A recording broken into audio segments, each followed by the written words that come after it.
Geger, warga Pabuaran temukan mayat di kolong jembatan.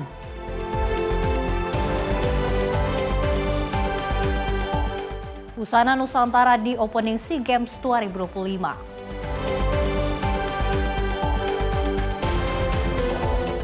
Kemenko PM gelar SPPG Inspiradaya 2025. Bahlil minta maaf aliran listrik di Aceh belum pulih 93%.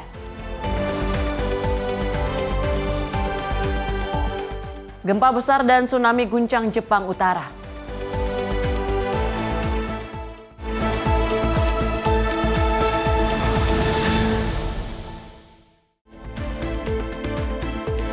Halo, selamat pagi pemirsa. Selamat pagi Luis. Selamat pagi Tiara. Apa kabar nih? Harus semangat dan tetap sehat. Betul sekali, apalagi Menyapa Indonesia Pagi menghadirkan sejumlah informasi menarik untuk menemani awal hari Anda. Betul.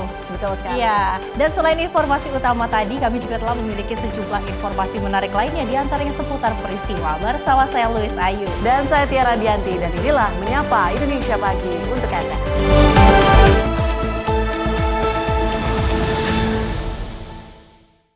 Kita awali informasi yang pertama pemirsa, aksi pencurian sepeda motor kembali terjadi di kawasan Cakung, Jakarta Timur. Tepatnya pada Senin 9 Desember 2025 pada dini hari. Pelaku yang berjumlah 4 orang mencuri sepeda motor warga dengan cara digotong. Aksi ini terekam kamera CCTV. Rekaman CCTV ini memperlihatkan 2 dari 4 pelaku pencurian tengah berupaya menggasak 1 unit sepeda motor jenis Matic di Gang Lurah Pulau Gebang, Cakung, Jakarta Timur pada Senin 9 Desember 2025. Sedangkan 2 pelaku lainnya bertugas untuk mengawasi situasi di ujung jalan. Para pelaku dengan cepat mencuri motor dengan cara menggotongnya dari rumah korban sampai di ujung jalan lalu mematahkan kunci stang motor. Setelah patah, kedua pelaku mendorong motor dan pergi meninggalkan lokasi. Aksi pelaku tidak mengetahui pemilik motor dan warga sekitar karena mereka beraksi di saat pemilik motor dan warga tengah tertidur lelap. Pemilik motor mengaku baru mengetahui motornya hilang saat terbangun di pagi hari. Itu awalnya sorenya motornya kan ada 2 motor nih, Vario sama Mio. Nah Mio-nya itu dibenerin sama ayahnya di dalam teras. Biasanya tuh Vario-nya ditaruh di teras. Nah kebetulan capek kali ya suami saya, jadi nggak ditukar. Vario-nya jadi di luar, Mio-nya yang di dalam. Itu terus kebetulan juga nggak dikunci ganda. Ya udah dah, itu sekitar jam 2.15 dibawa, ketahuannya pagi. Itu ketahuannya pagi ya Bu? Iya jam 5. Tapi pelaku sempat mondar-mandir nggak sih Bu? Kurang tahu sih kalau itu. Kalau dari CCTV mah dia dari arah sono, lapangan. Ada lapangan. Baru menuju jalan keluar. Berapa orang itu pelakunya? Kayaknya 4 deh bang. Ada di 2 motor, boncengan semua nih. Yang belakangnya pada turun. Gitu. Yang 2 ngambil, yang 2 nunggu di depan. Pelaku itu sempat ada celingak-celinguk dulu kah? Apa gimana itu? Lihat-lihat dulu kondisi? Kalau di CCTV iya dia lihat dulu. Pura-pura jalan kali ya, lurus doang gitu. Balik lagi dia. Beloklah sini. Atas peristiwa ini, korban berencana untuk melaporkan aksi pencurian ini ke petugas kepolisian dan berharap para pelaku cepat ditangkap. Dari Jakarta, jurnalis Simpo TV melaporkan. Mayat pria ditemukan tergeletak di bawah jembatan Cimake, Kecamatan Pabuaran, Kabupaten Serang, Banten.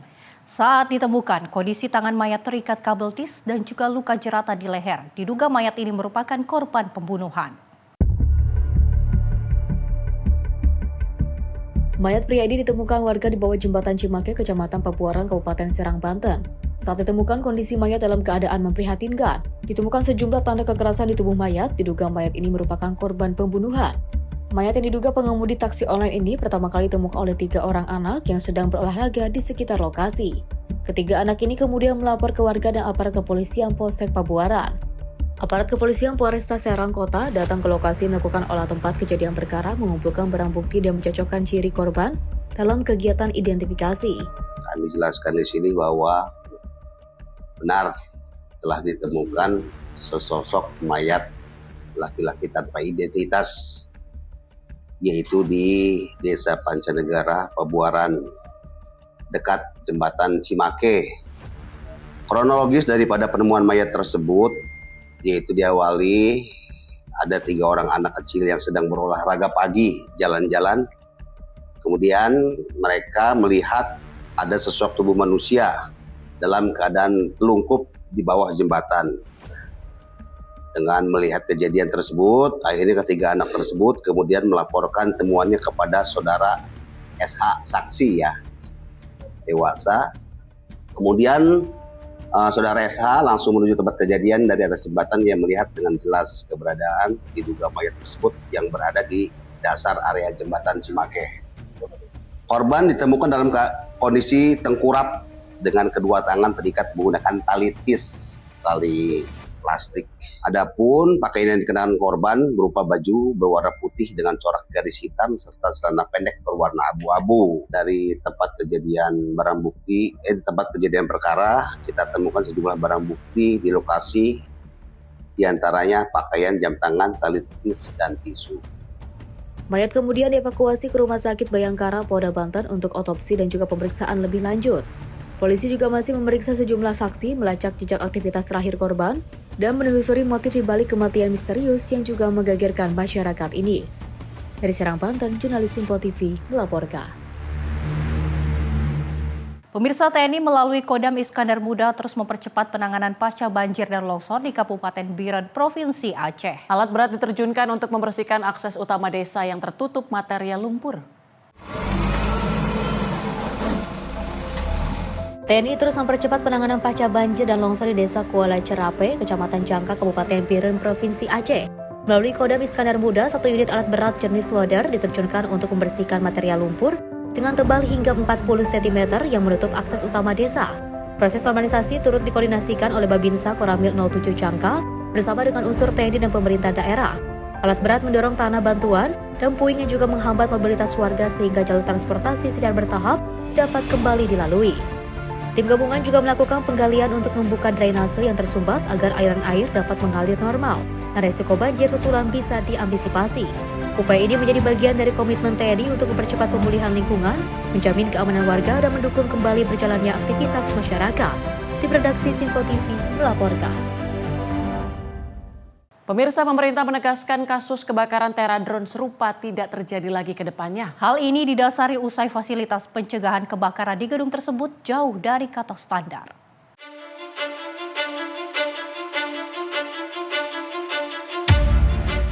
Pemerintah melalui Menteri Dalam Negeri Tito Karnavian memastikan insiden kebakaran gedung teradron tidak terjadi kembali usai menelan banyak korban jiwa. Hal itu disampaikan Mendagri saat meninjau lokasi kebakaran pada Rabu 10 Desember 2025. Kejadian ini menjadi atensi serius banyak pihak, salah satunya dari Presiden Prabowo Subianto. Menurutnya ketersediaan alat pemadam kebakaran yang minim, serta fasilitas jalur darurat yang tidak ada sama sekali harus dievaluasi. Mendagri mengungkapkan segera menggelar rapat daring bersama dengan seluruh kepala daerah, serta kepala dinas pemadam kebakaran di tanah air, guna memastikan kesiapan Pemda terhadap pemenuhan fasilitas tanggap darurat di gedung perkantoran hingga perizinan bangunan gedung atau PBG. Gedung ini, kalau terjadi kebakaran, apalagi di lantai 1, itu sangat berbahaya sekali karena tidak ada jalur evakuasi dan nggak ada alat pemadam kebakaran yang mencukupi. Nah, ini yang kita tidak inginkan terulang di masa mendatang di tempat-tempat lain juga. Besok saya akan melakukan Zoom meeting dengan seluruh kepala daerah dan seluruh kepala dinas kebakaran serta DPM PTSP, Dinas Penanaman Modal Pelayanan Terpadu Satu Pindu, yang mengeluarkan izin PBG, persetujuan bangun gedung. Sebelumnya, Kemendagri mengungkap telah menurunkan tim investigasi dari Inspektorat Jenderal untuk penelusuran administrasi PBG hingga sertifikasi layak fungsi bangunan kantor. Dari Jakarta, Max Munte, Azul Hakim, Simpo TV melaporkan. Pemirsa, Polres Metro Jakarta Pusat memastikan proses finalisasi olah tempat kejadian perkara pada insiden kebakaran kantor teradron masih terus dilakukan. Sebanyak 7 saksi telah diperiksa, polisi juga akan memanggil pihak manajemen dari perusahaan teradron.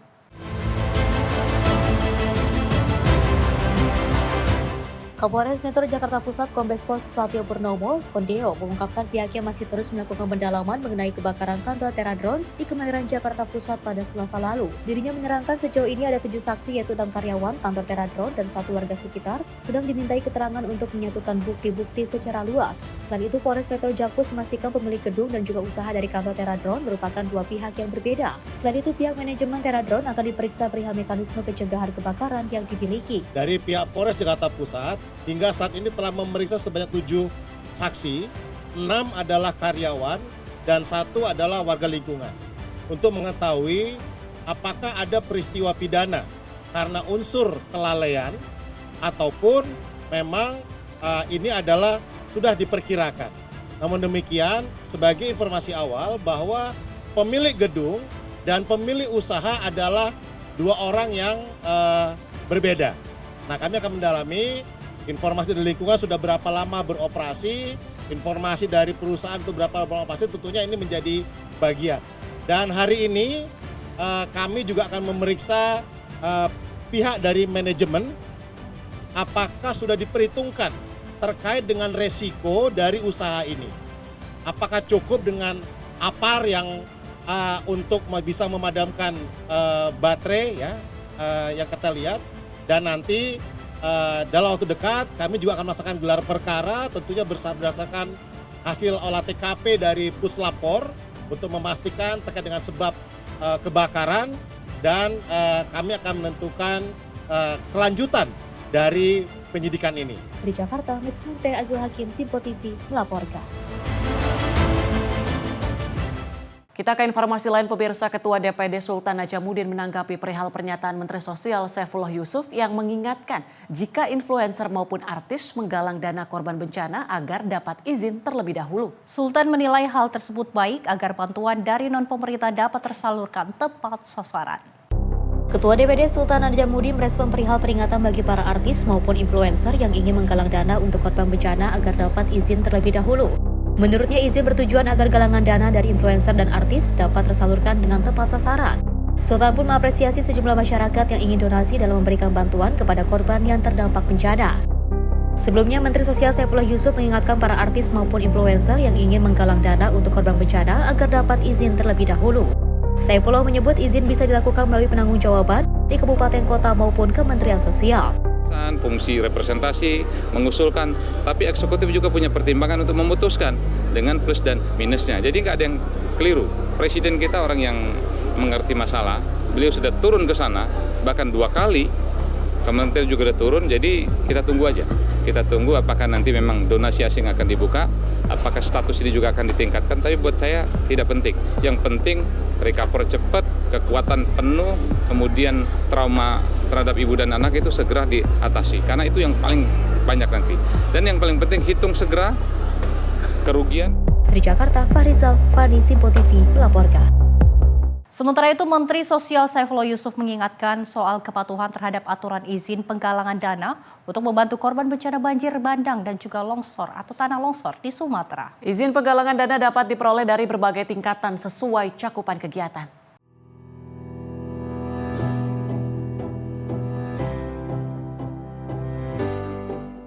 Mensas Gus Ipul mengingatkan soal kepatuhan terhadap aturan izin penggalangan dana untuk membantu korban bencana banjir bandang dan tanah longsor di Aceh, Sumatera Utara, dan Sumatera Barat.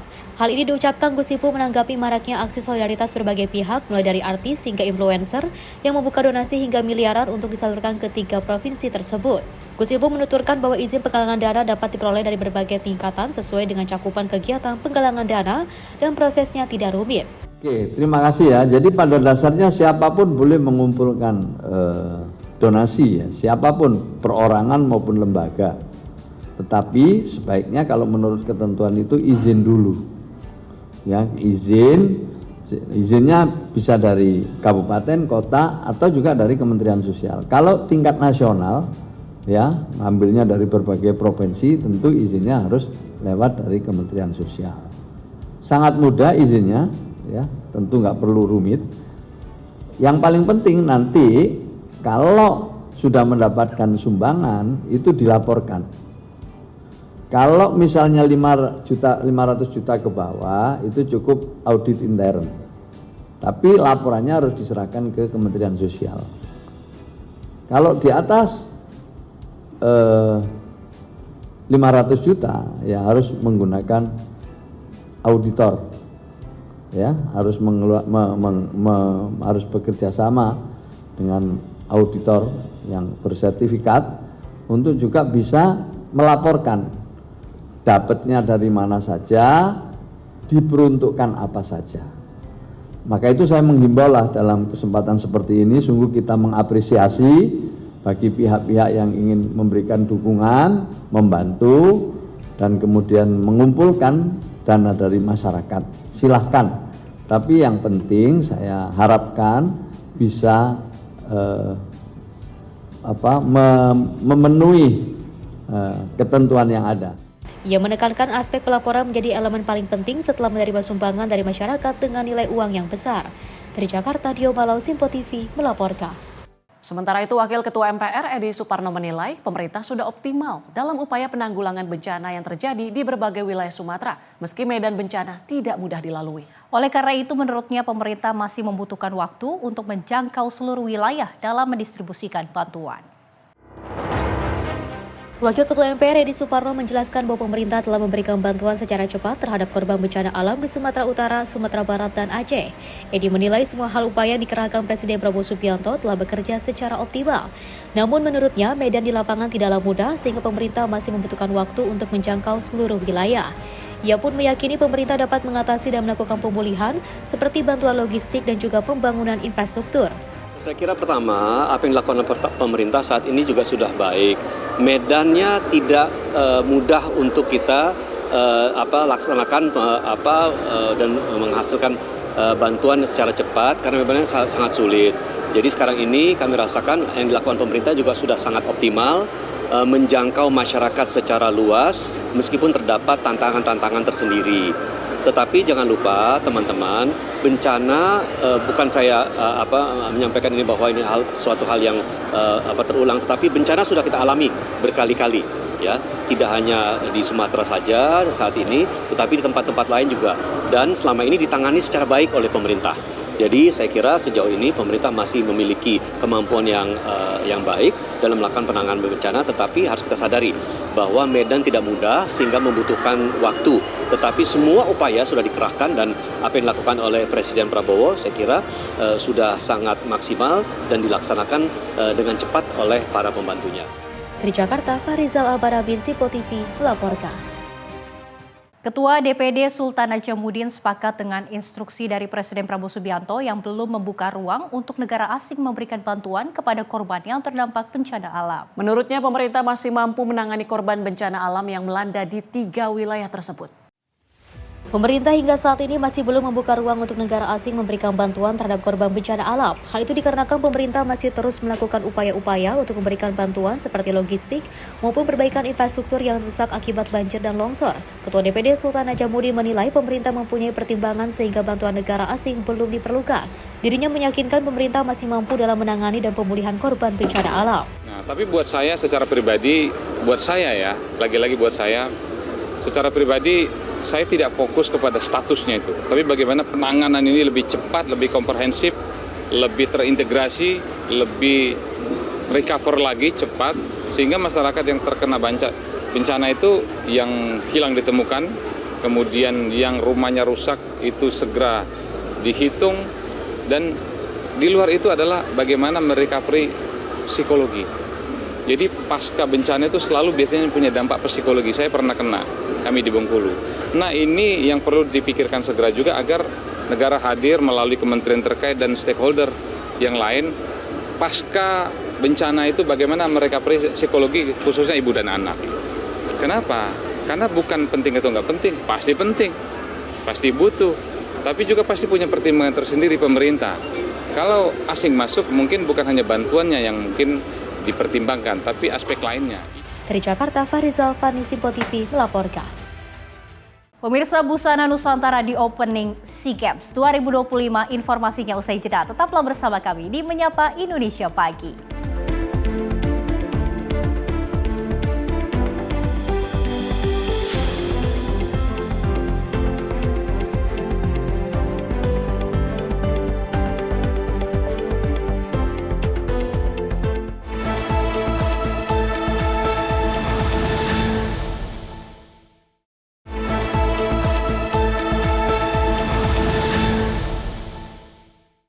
Anda kembali menyaksikan Menyapa Indonesia Pagi dan informasi kami lanjutkan. SEA Games 2025 resmi dibuka di Bangkok, Thailand dengan upacara meriah di Stadion Raja Mangala. Kontingen Indonesia menampilkan keanggunan melalui defile yang dipimpin Robby Syanturi dan Megawati Hangestri. Dan acara ini menandai dimulainya pertandingan untuk 1021 atlet merah putih di 49 cabang olahraga.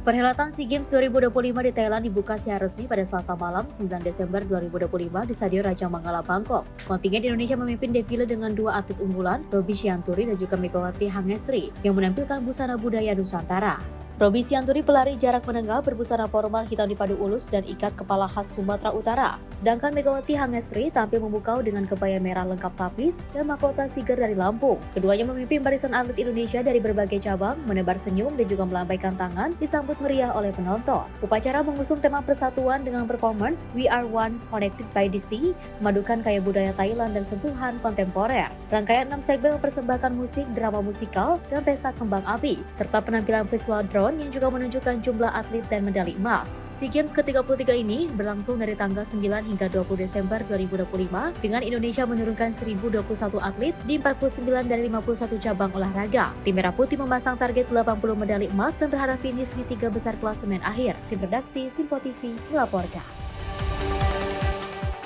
Akademi Kepolisian Semarang melaksanakan tradisi kenal pamit taruna dan perwira siswa Akademi Kepolisian atau Akpol yang digelar di halaman Balai Kota Semarang pada Minggu 7 Desember 2025 pagi. Wali Kota Semarang Agustina Wilujeng pun turut hadir dalam acara tersebut.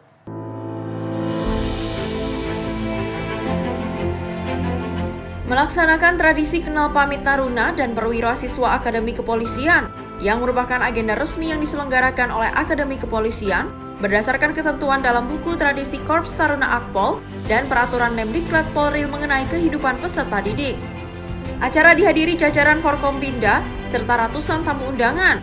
Tradisi ini digelar untuk menyambut Taruna Akpol tingkat 1 Angkatan 60, Taruna tingkat 2 Angkatan 59, serta melepas perwira siswa Angkatan 57 dan siswa SI PSS Gelombang 2 tahun 2025 yang segera memasuki masa pengabdian di berbagai wilayah Indonesia. Dalam sambutannya, Agustina menyampaikan bahwa Kota Semarang telah menjadi rumah kedua bagi para taruna dan perwira siswa selama menjalani masa pendidikannya. Wali Kota juga memberikan pesan khusus kepada 348 taruna tingkat 1 yang memulai pendidikan, serta 249 perwira siswa Angkatan 57 yang akan bertugas. Agustina turut menegaskan bahwa kebanggaan besar bagi Kota Semarang dapat menjadi tempat ditempatnya calon-calon pimpinan Polri. Ini adalah tradisi tahunan yang dilaksanakan untuk melepas para perwira pertama yang sudah selesai dan menerima taruna baru yang akan belajar di Akademi Kepolisian Kota Semarang. Bagus banget ya, luar biasa, sangat menyentuh bagaimana mereka selama 4 tahun menjadi anak-anak kami dan sekarang akan melepas ke tempat yang lebih tinggi di mana mereka akan menjalankan tugas pengabdian nyata. Dan ucapan selamat datang bagi para taruna yang baru saja diterima, jumlahnya juga cukup banyak tadi, yang akan menjadi warga Kota Semarang pastinya selama 4 tahun ke depan. Harapannya? Harapannya yang baru datang belajar dengan baik. Pemerintah Kota Semarang berharap kerjasama baik antara Pemkot dan Akademi Kepolisian dapat terus terjaga, sekaligus berkomitmen mendukung pembinaan generasi calon perwira Polri yang berintegritas dan berdedikasi bagi bangsa. Tim redaksi Simpo TV melaporkan. Pemirsa, kerjasama bilateral Indonesia-Pakistan semakin diperkuat termasuk di bidang kesehatan. Pakistan berencana mengirim dokter untuk membantu kebutuhan tenaga medis di Indonesia. Kerjasama Indonesia dan Pakistan semakin diperkuat melalui bidang kesehatan, termasuk rencana pengiriman dokter dari Pakistan untuk membantu kekurangan tenaga medis di Indonesia. Pernyataan ini disampaikan Presiden RI Prabowo Subianto setelah bertemu Perdana Menteri Pakistan Muhammad Shehbaz Sharif di Islamabad pada Selasa 9 Desember 2025. Presiden Prabowo menyoroti bahwa Indonesia masih kekurangan dokter umum dan dokter gigi, sehingga dukungan dari Pakistan dianggap sangat strategis dan penting bagi sistem kesehatan nasional. Happy and very grateful that Pakistan is willing to help us in the field of health by sending your doctors, your professors, and your experts to help us in our health sector. We have a very vast need of doctors and dentists, and I'm starting a massive program of education in this field. So your assistance will be very strategic and critical for us. We really appreciate that, and be assured that we want to move as fast as possible. Selain kesehatan, kedua negara juga sepakat meningkatkan kolaborasi di sektor perdagangan, pendidikan, pertanian, dan teknologi guna mempererat hubungan bilateral serta mendorong kemajuan bersama. Tim redaksi Sinpo TV melaporkan. Pemirsa, pasca kebakaran hebat yang melahap seisi kantor Teradron di kawasan Kemayoran, Jakarta Pusat, polisi melakukan sterilisasi untuk melakukan olah tempat kejadian perkara dengan memasang garis polisi serta dilakukan penjagaan ketat. Menteri Dalam Negeri Tito Karnavian terpantau turut meninjau lokasi kebakaran serta memastikan akan menginvestigasi administrasi perizinan bangunan kantor Teradron ini. Lalu bagaimana dengan perkembangan lainnya di lokasi kejadian? Berikut liputan tim Sinpo TV. Ada Max Munte dan juru kamera Azizul Hakim.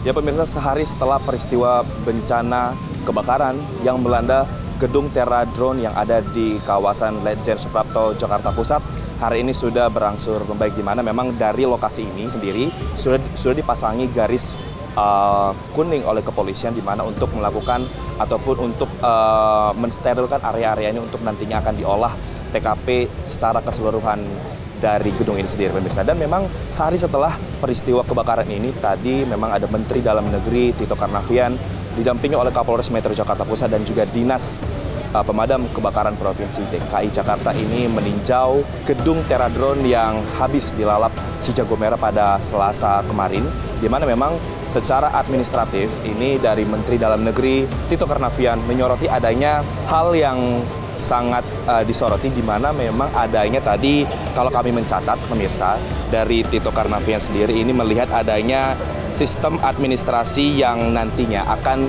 diinvestigasi oleh timnya dari Kementerian Dalam Negeri yang nantinya akan dilakukan oleh Inspektorat Jenderal Kemendagri sendiri. Dan jika pemirsa saya dapat menggambarkan kepada Anda memang bagaimana situasi yang ada saat ini, memang tadi dari Menteri Dalam Negeri Tito Karnavian dan juga didampingi oleh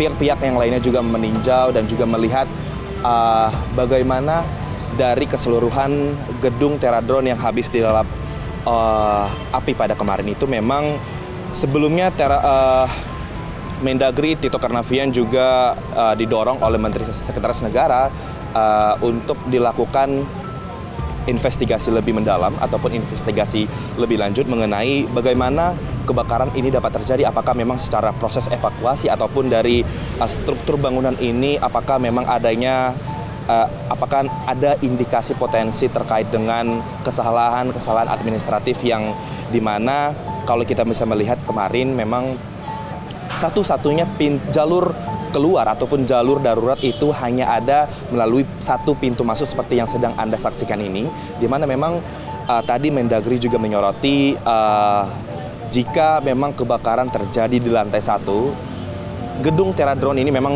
sebelumnya ada sebanyak 6 lantai, ini lantai 2, 3, 4, 5, 6 dan juga rooftop ini tidak dapat turun begitu pemirsa, karena memang secara struktur ini memang jalur keluar satu-satunya hanya ada di depan seperti yang sedang Anda saksikan sendiri. Kalau tadi kita bisa juga melihat memang dari Kapolres Metro Jakarta Pusat tadi juga menyoroti memang untuk olah TKP sejauh ini yang masih dilakukan proses pengembangan adalah memang sudah diperiksa sebanyak 7 saksi, di mana 6 diantaranya merupakan karyawan dari Teradron dan juga 1 masyarakat lingkungan yang menjadi saksi mata atas insiden kebakaran Selasa kemarin, di mana memang pemeriksaan ini untuk mengutip apakah nantinya memang adanya unsur-unsur kesengajaan begitu atau memang adanya hal-hal teknis lainnya memang dan tidak dapat dipungkiri oleh manajemen yang ada di lokasi kebakaran.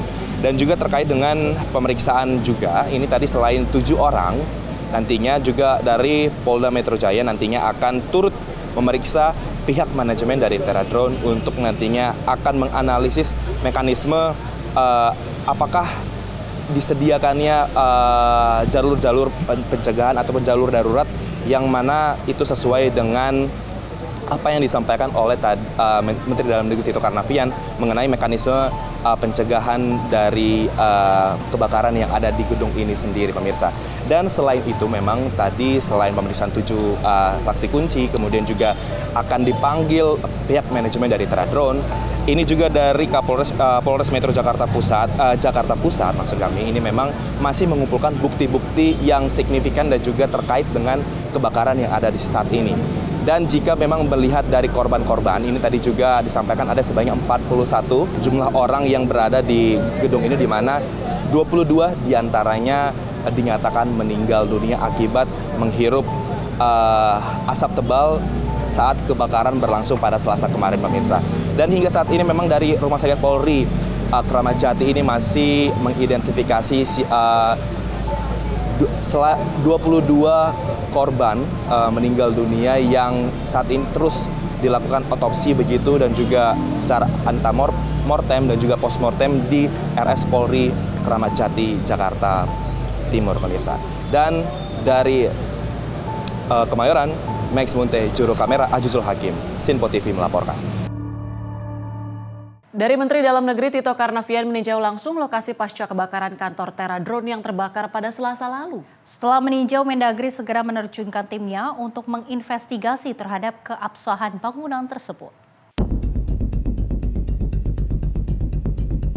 Menteri Dalam Negeri Tito Karnavian mendapat arahan langsung Menteri Sekretaris Negara untuk melakukan evaluasi menyeluruh terhadap prosedur tata cara mitigasi kebakaran usai insiden kebakaran di kantor Terradrone Jakarta Pusat. Tito menjelaskan salah satu alasan penting untuk mengajukan izin persetujuan bangunan gedung adalah adanya sertifikat layak fungsi, termasuk mekanisme pencegahan kebakaran. Diketahui Kemendagri segera menurunkan tim dari Inspektorat Jenderal guna menelusuri indikasi maladministrasi atas perizinan gedung tersebut. Saya selaku Menteri Dalam Negeri datang ke sini untuk melihat lokasi kebakaran yang kemarin ya terjadi.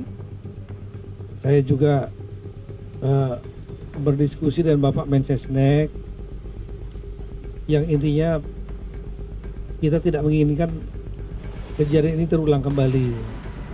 Kita semua berduka karena ada 22 orang yang wafat karena peristiwa kebakaran ini di gedung ini. Kemudian saya diperintahkan untuk mengevaluasi prosedur tata cara untuk pencegahan kebakaran atas gedung-gedung itu seperti apa. Dan kemudian agar tidak terulang kembali, kira-kira apa yang harus dilakukan? Ada gray area nggak dalam pengaturan masalah pencegahan kebakaran gedung misalnya? Dari Jakarta, Max Munte, Azizul Hakim, Sinpo TV melaporkan. Sementara itu, informasi lainnya dari Menteri Dalam Negeri Tito Karnavian yang menunjuk Wakil Bupati Aceh Selatan Baital Mukadis jadi PLT Bupati Aceh Selatan setelah Mirwan MS diberhentikan selama 3 bulan. Keputusan itu setelah Tito menaikkan 2 surat keputusan, yakni pemberhentian sementara bagi Mirwan dan penunjukan PLT Bupati Aceh Selatan. Menteri Dalam Negeri Tito Karnavian menunjuk Wakil Bupati Aceh Selatan Baital Mukadis jadi PLT Bupati Aceh Selatan setelah Mirwan MS diberhentikan selama 3 bulan. Tito menjelaskan bahwa Mirwan telah melanggar ketentuan pasal 76 ayat 1 huruf I Undang-Undang Nomor 23 Tahun 2014 tentang pemerintahan daerah, yakni bepergian ke luar negeri tanpa izin menteri. Kemudian dia menyebut sanksi pemberhentian selama 3 bulan diatur dalam pasal 77. Sanksi berlaku sejak Selasa 9 Desember 2025. SK yang kedua adalah mengenai penggantinya. Jadi bukan penggantian tetap, tapi namanya pelaksana tugas Bupati Aceh Selatan, yaitu menurut aturan juga yang ada, wakil bupati terjadi kekosongan menjadi pelaksana tugas, yaitu Saudara Haji Baital Mukadis. Yang bersangkutan PLT Bupati Aceh Selatan selama masa pemberhentian sementara Saudara Mirwan. Tito menyampaikan pada 22 November Mirwan pernah mengajukan izin kepada pemerintah provinsi untuk bepergian ke luar negeri dengan tembusan surat ke Kementerian Dalam Negeri. Namun tidak berselang lama Gubernur Aceh Mukazir Manaf menetapkan keadaan tanggap darurat bencana hidrometeorologi sehingga surat tersebut tidak dapat diproses. Dari Jakarta, Dio Malau, Sinpo TV melaporkan. Dari Wakil Menteri Dalam Negeri Bima Arya Sugiarto meninjau langsung wilayah terdampak banjir di Kecamatan Bojong Soang dan Bale Endah, Kabupaten Bandung. Sejumlah warga melaporkan banjir di titik tersebut terus meningkat setiap tahun dan Wamendagri menekankan pentingnya penanganan menyeluruh dari hulu hingga hilir. Wamendagri Bima Arya Sugiarto melakukan peninjauan terhadap penanganan banjir di Kecamatan Bojong Soang dan Bale Endah, Kabupaten Bandung. Dari laporan warga, banjir di wilayah ini terus meningkat setiap tahun. Bima menjelaskan faktor pemicu banjir bukan hanya hidrometeorologi, tetapi juga tata kelola sungai yang masih menjadi persoalan. Hasil pantauan di lapangan menunjukkan sedimentasi lumpur yang tinggi di Sungai Cikapundung sehingga menurunkan kapasitas tampung sungai.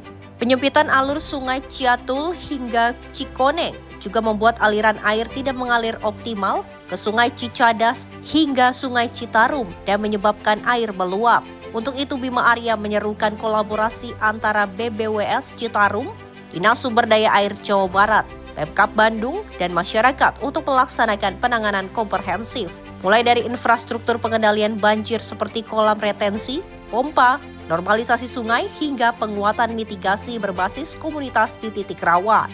Wamendagri juga mengapresiasi upaya Pemkab Bandung yang sejak hari pertama telah melakukan pemulihan, pembersihan, dan penyaluran logistik bagi para pengungsi.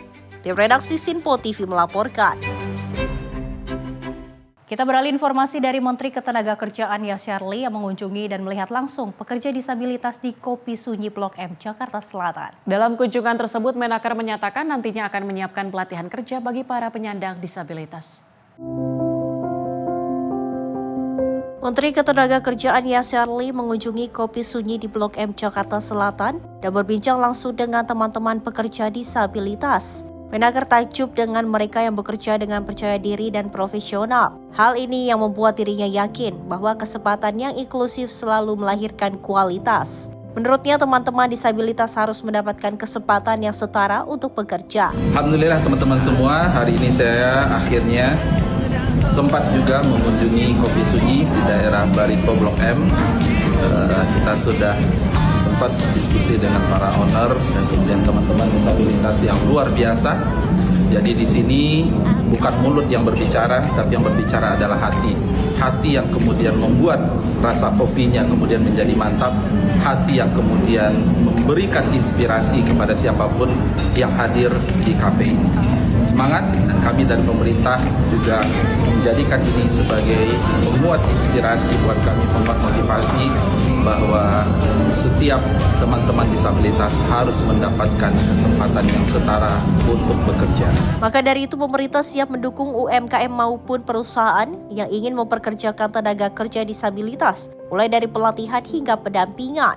Karena setiap talenta berhak punya ruang untuk tumbuh dan mewujudkan kemampuannya. Tim redaksi Sinpo TV melaporkan. Wali Kota Semarang Agustina Wilujeng resmi melantik 2.354 pegawai pemerintah dengan perjanjian kerja. Agustina menyebut pelantikan ini bagian dari upaya memperkuat pelayanan publik secara menyeluruh. Pemerintah Kota Semarang resmi mengangkat 2.354 pegawai pemerintah dengan perjanjian kerja paruh waktu dalam apel di halaman Balai Kota pada Rabu 10 Desember 2025. Langkah ini menjadi strategi Wali Kota Semarang, Agustina Wilujeng, dalam memperkuat fondasi pelayanan publik sekaligus menyelesaikan problem tenaga honorer non-ASN sesuai dengan kebutuhan lapangan. Walkot Semarang, Agustina Wilujeng menegaskan pengangkatan ini menjadi upaya dalam memperkuat pelayanan publik secara menyeluruh. Dengan pengangkatan ini, Pemkot Semarang menjadi satu dari sedikit daerah yang memberi skema P3K tanpa pemangkasan hak pegawai.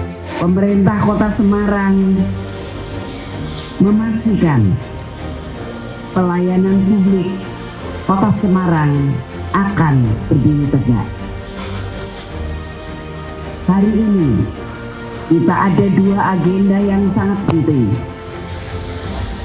Yang pertama, kita melantik dan mengambil sumpah dua pejabat fungsional.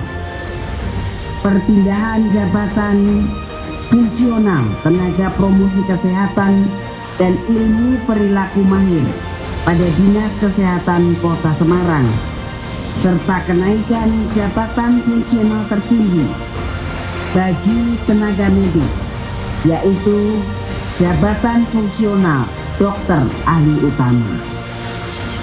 Ini adalah capaian yang layak diapresiasi.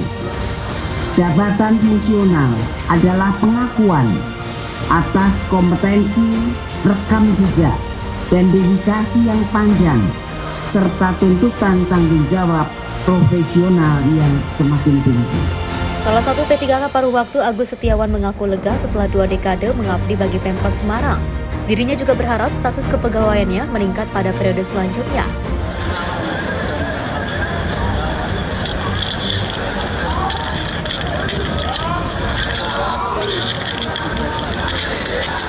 Pengangkatan kali ini terdiri atas 1.982 tenaga teknis, 372 tenaga fungsional, 11 tenaga kesehatan, serta 361 tenaga guru dengan masa kerja 1 tahun dan dapat diperpanjang hingga diangkat menjadi P3K.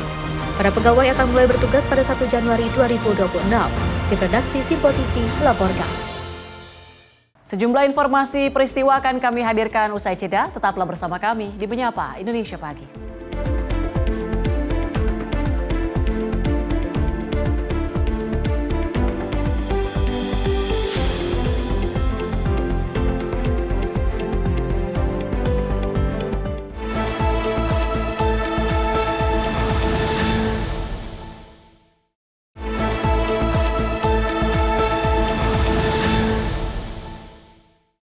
Terima kasih pemirsa, Anda kembali menyaksikan Menyapa Indonesia Pagi. Informasi kami lanjutkan. Diduga akibat remblong dan hilang kendali, sebuah truk pengangkut material menabrak sebuah bangunan sekolah di Kabupaten Goa, Sulawesi Selatan.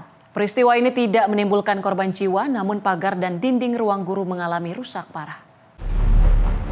Truk pengangkut material bangunan menabrak pagar dan dinding Sekolah Dasar Negeri Tamarunang, Kecamatan SPMBA Opu, Kabupaten Goa, Sulawesi Selatan. Pagar dan dinding ruang guru mengalami rusak parah usai ditabrak truk muatan material bangunan tersebut. Diketahui saat kejadian truk melaju dari arah Malino menuju arah Sunggu Minasa, Kabupaten Goa, dalam keadaan bermuatan penuh material batu kerikil. Setiba di lokasi, truk mengalami remblong dan hilang kendali, kemudian menabrak pagar sekolah dan menghantam langsung bagian ruang guru.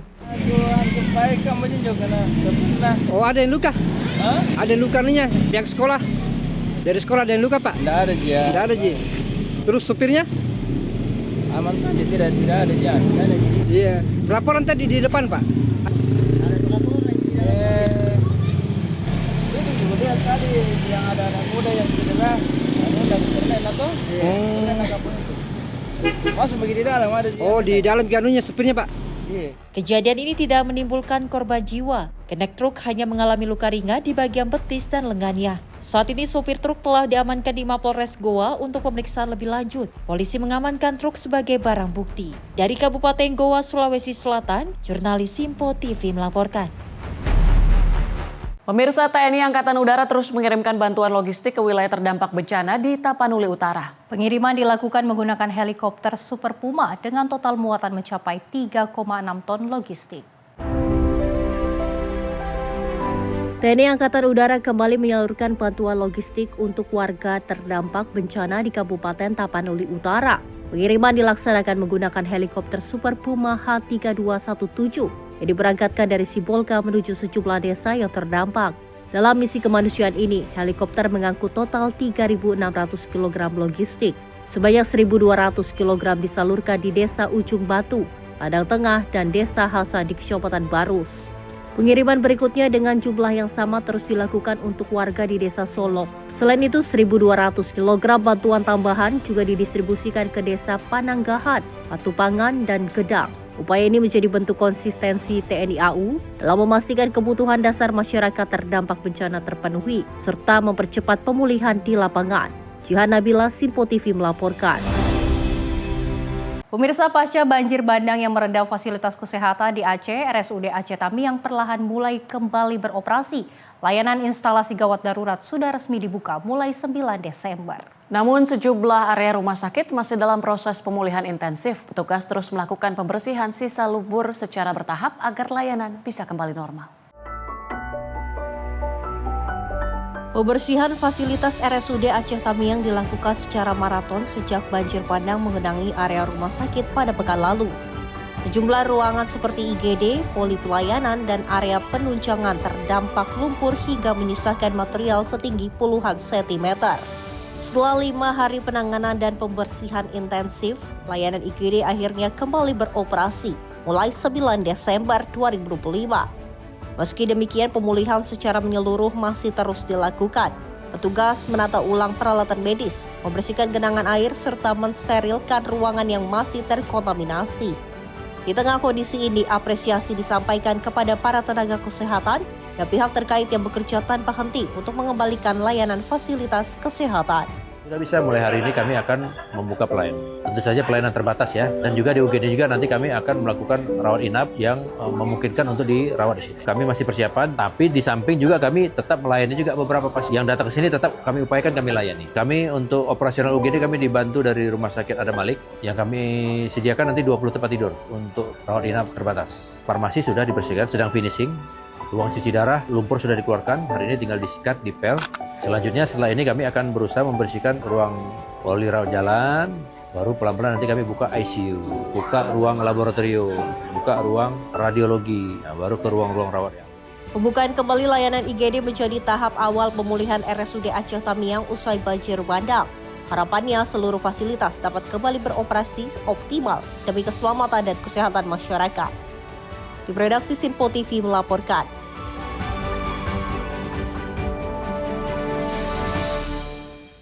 Sejumlah sekolah di Tanjung Raya, Kabupaten Agam, Sumatera Barat mengalami kerusakan berat akibat banjir dan longsor. Namun di tengah situasi itu, para kepala sekolah menyampaikan rasa syukur atas bantuan yang diterima dari Kemendikbudristek.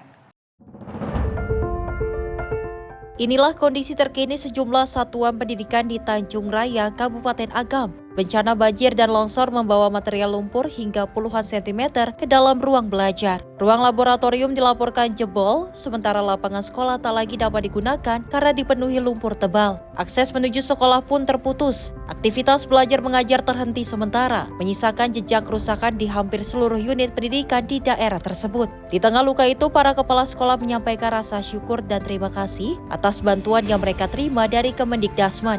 Dukungan ini menjadi penguat untuk mulai pemulihan, memperbaiki fasilitas, dan memastikan anak-anak dapat kembali belajar dengan aman. Sebelum jam 3 tepat itu sudah jebol ini laboratorium kami dan sudah mengeluarkan material lumpur, pasir, kemudian juga batuan. Ketebalan lumpur di lapangan kami ini diperkirakan 50 cm. Jadi untuk sementara sesuai dengan edaran dinas itu diliburkan dulu sampai ada jembatan darurat yang bisa mengakses anak kami datang ke sekolah. 27 November itu yang meluluhlantahkan gitu kan, tapi alhamdulillah sekolah saya itu nggak roboh gitu kan, hanya saja lumpur material itu yang menumpuk sekarang di pekarangan sekolah, di dalam ruangan seluruhnya gitu kan. Sekolah kami beberapa ruangan terendam lumpur dan air banjir, itu semuanya terendam lumpur dan air lebih kurang tingginya 60. Proses pemulihan akan terus diupayakan agar seluruh kegiatan belajar mengajar bisa kembali berjalan normal. Tim redaksi Sinpo TV melaporkan. Informasi lainnya datang dari Menteri UMKM RI Maman Abdurrahman yang menekankan potensi industri olahraga harus bisa dioptimalkan oleh penggiat olahraga dan juga pengusaha UMKM di Indonesia. Hal ini Maman sampaikan dalam ajang Indonesia Sports Summit 2025 di Jakarta pada 7 Desember 2025. Menteri UMKM RI Maman Abdurrahman menjadi pembicara dalam ajang Indonesia Sport Summit 2025 di Jakarta pada 7 Desember 2025. Dalam kesempatan itu, Menteri Maman memaparkan grafik nilai potensi ekonomi industri olahraga di Indonesia dari tahun 2021 hingga 2024, rata-rata 40 triliun rupiah per tahunnya. Menteri Maman pun menekankan potensi industri olahraga harus bisa dioptimalkan oleh seluruh penggiat olahraga dan pengusaha UMKM di Indonesia. Oleh karenanya, Menteri Maman berpesan agar masyarakat terus mendukung perkembangan produk anak bangsa sehingga mampu bersinar di kancah nasional dan bahkan internasional. Bisa bayangkan kalau uang 40 triliun ini bisa dinikmati pergerakan ekonomi oleh teman-teman semua yang bergerak di sektor industri olahraga. Nah, berangkat dari potensi ini, kita turunkan lagi, yaitu kurang lebih sekitar 8 produk, yaitu sepatu, pakaian, peralatan, F&B, suplemen, aksesoris, buku, dan souvenir. Ini adalah potensi produk-produk yang bisa dioptimalkan oleh kita semua para penggiat olahraga di tanah air kita, yang notabene ini semua dijalankan oleh usaha mikro, kecil, dan menengah kita. Tim redaksi Simpo TV melaporkan. Pemirsa, Sri Kandi Poluan Polres Langkat hadirkan ceria untuk anak-anak korban banjir. Melalui Poluan kegiatan trauma healing dengan pendampingan psikologi dan juga dukungan psikososial guna membantu anak-anak korban banjir mengatasi rasa takut dan kecemasan.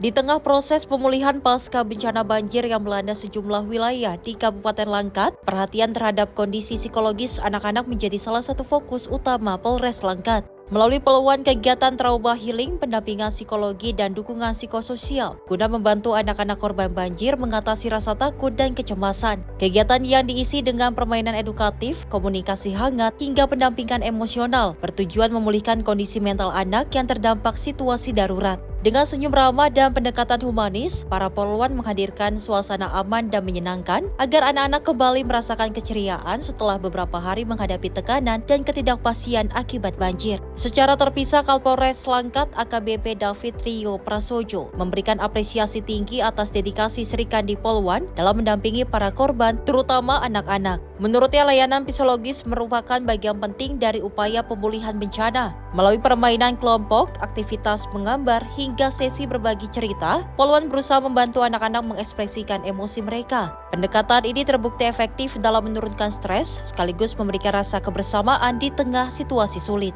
Tim redaksi Simpo TV melaporkan.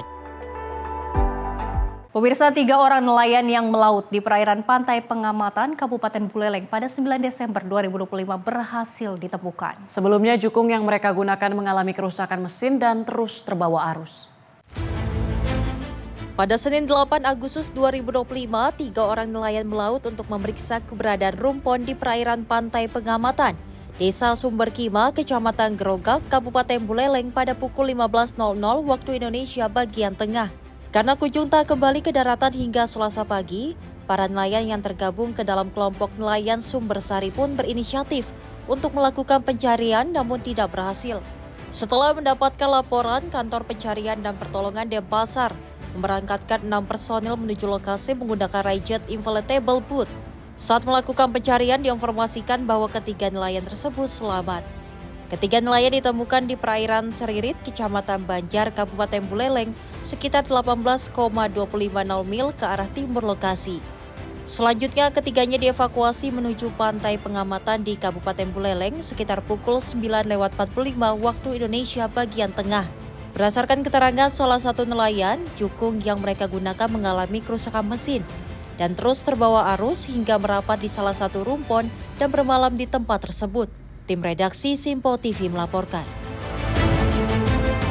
Kita ke informasi lain, pemirsa. Kementerian Pemberdayaan Masyarakat menyelenggarakan SPPG Inspiradaya 2025 sebagai penghargaan bagi SPPG di berbagai wilayah Indonesia yang berperan aktif dalam pemberdayaan masyarakat. Penghargaan tersebut ditujukan untuk pengangkatan praktik terbaik SPPG dalam pengembangan ekosistem pemberdayaan sekaligus memperkuat peran masyarakat dalam mendukung ketahanan pangan nasional.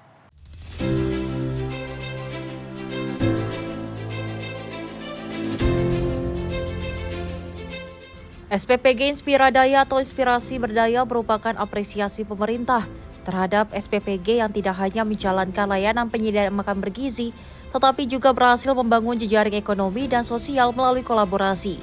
Terdapat 20 SPPG yang dianugerahkan Inspiradaya 2025. Mereka ditetapkan sebagai role model nasional yang akan menjadi rujukan dalam penguatan praktik pemberdayaan berbasis pangan lokal, tata kelola pelayanan gizi, serta pembangunan ekosistem sosial ekonomi yang berkelanjutan di daerah masing-masing. Para SPPG ini dinilai unggul dalam inovasi layanan gizi, penguatan rantai pasok, penyerapan tenaga kerja lokal, kolaborasi lintas pihak, serta kemampuan membangun ekosistem pemberdayaan yang berkelanjutan. Alhamdulillah hari ini Kemenko Pemberdayaan Masyarakat memberikan penghargaan Inspiradaya untuk dapur-dapur SPPG yang benar-benar memberikan dan menciptakan ekosistem ekonomi baru sehingga masyarakat sekitarnya menjadi produktif, menjadikan rantai pasok kebutuhannya melibatkan masyarakat sekitar, komunitas sekitar. Inilah yang menjadi dorongan kita agar seluruh dapur-dapur MBG di seluruh tanah air yang pertama gunakan produktivitas komunitas di sekitar SPPG-nya. Jangan sekali-kali menggunakan produksi MBG menggunakan bahan impor. Masih banyak yang menggunakan tepung. Mereka nggak tahu tepung itu impor. Karbohidrat bisa diciptakan dari produktivitas lokal masing-masing. Lebih lanjut, melalui kesempatan ini 20 SPPG yang dianugerahi Inspiradaya 2025 menyatakan komitmen untuk membangun ekosistem pemberdayaan berbasis MBG dengan memanfaatkan potensi lokal dan menguatkan ekonomi komunitas. Dari Jakarta, Sri Dewi Andayani, Rona Bayu, Simpo TV melaporkan. Wali Kota Semarang Agustina Wilujeng membuka acara Outlook Economy 2026 di Hotel Khas Semarang Selasa 9 Desember 2025. Tema utama yang diangkat adalah Semarang tangguh melalui sistem pangan dan ekonomi hijau yang berkelanjutan. Wali Kota Semarang Agustina Wilujeng menyampaikan lingkungan bukan lagi sekedar pelengkap, melainkan penentu stabilitas ekonomi dan keberlanjutan kota. Ekonomi yang tangguh tidak mungkin dibangun tanpa ketahanan lingkungan dan sistem pangan yang kuat. Karena itu Pemkot Semarang menempatkan ketahanan pangan dan kualitas lingkungan sebagai fondasi pembangunan RPJMD 2025-2029. Kekuatan terbesar Semarang terletak pada karakter masyarakat yang adaptif dan kolaboratif. Program seperti Parahman dan Kempling Semar terbukti berhasil menjaga stabilitas harga dan mengendalikan inflasi. Kolaborasi dan menghilangkan ego sektoral sangat penting dalam menyelesaikan masalah bersama. Membicarakan tahun 2026 itu kita mau apa, sehingga masing-masing dari stakeholder ini bisa bersiap untuk bersinergi dan membangun Kota Semarang di tahun 2026.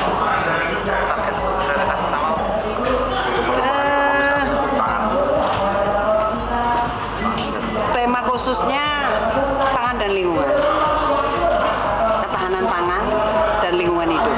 Lingkungan hidup itu termasuk pengendalian banjir dan lain sebagainya. Tadi saya sampaikan 700 miliar kita prioritaskan untuk itu. 500 miliar diantaranya adalah untuk infrastruktur pengendalian banjir, ROP, sampai dengan mengurus pemukiman yang masih belum tertata dengan rapi. Terus untuk ketahanan pangan ada sekitar 200 miliar yang itu juga termasuk adalah pengendalian harga yang ada di pasar-pasar. Agustina berharap Semarang dapat tumbuh lebih hijau, lebih inklusif, dan lebih resilient. Komitmen ini bertujuan mewujudkan Semarang yang semakin hebat dan tangguh di tahun 2026. Terlebih penguatan sistem pangan kota yang berkelanjutan dan peningkatan kualitas lingkungan hidup menjadi tema prioritas pembangunan daerah Kota Semarang tahun 2026. Tim redaksi Simpo TV melaporkan.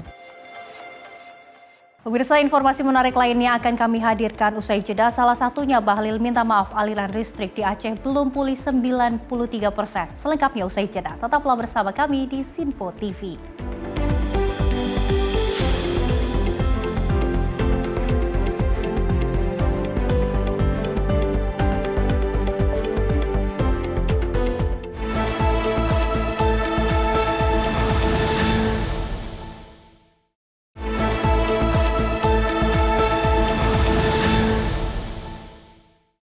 Anda kembali menyaksikan Menyapa Indonesia Pagi. Pemirsa, Menteri Energi dan Sumber Daya Mineral Bahlil Lahadalia beserta pihak PT PLN meminta maaf lantaran sejumlah wilayah di Aceh belum sepenuhnya bisa terjangkau aliran listrik pasca bencana. Bahlil mengatakan berdasarkan hitungan awal diperkirakan pemulihan akses dapat mencapai 93%. Namun dikarenakan kendala yang tak terduga membuat pemulihan tidak dapat berjalan sesuai dengan rencana.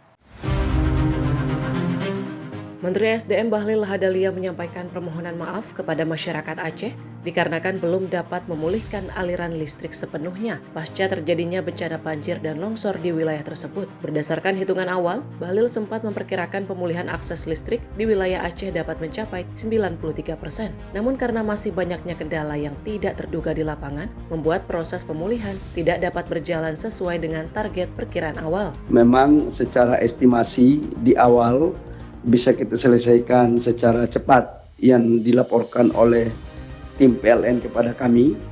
Namun kondisi yang tidak pernah diduga, kemudian di lapangan terjadi ada hal-hal yang harus kita lakukan.